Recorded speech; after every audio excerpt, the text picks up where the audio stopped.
रहल छी एसके राज recording studio की शानदार प्रस्तुति।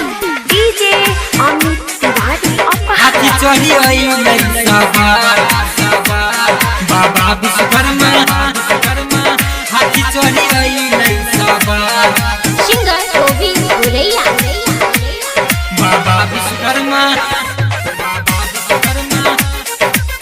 हाथी चढ़ी अइलै सवार। बाबा विश्वकर्मा के महिमा महान छै, महिमा महान छै, महिमा महान छै। बाबा विश्वकर्मा के महिमा महान छै, जाने छै दुनिया जहान। हाथी चढ़ी अइलै सवार बाबा विश्वकर्मा हाथी चढ़ी अइलै सवार। हाथी चढ़ी अइलै सवार बाबा विश्वकर्मा हाथी चढ़ी अइलै सवार। हाथी चढ़ी अइलै सवार बाबा विश्वकर्मा हाथी चढ़ी अइलै सवार। विश्वकर्मा बाबा की बाबा विश्वकर्मा हाथी चढ़ी अइलै सवार।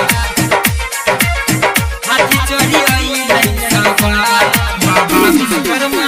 17 सितंबर के होइ छै पूजा पाठ हो, बड़ा नीक लागे छै देखे में पंडाल हो, बड़ा नीक लागे छै देखे में पंडाल हो।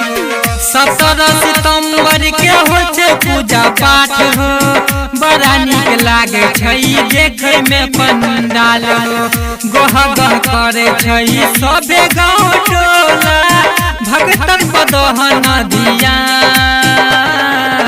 हाथी चढ़ी अइलै सवार बाबा विश्वकर्मा हाथी चढ़ी अइलै सवार।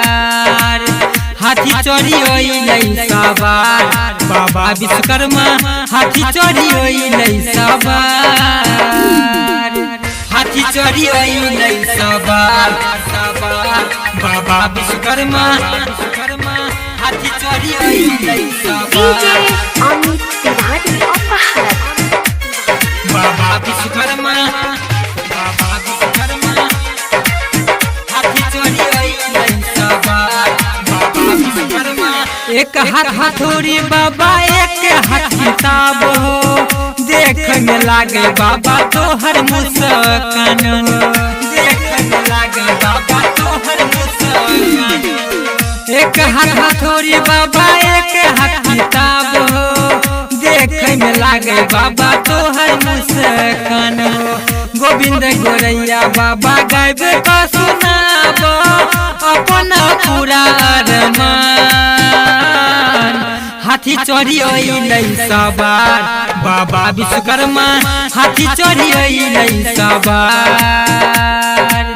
हाथी चढ़ी अइलै सवार बाबा विश्वकर्मा हाथी चढ़ी अइलै सवार।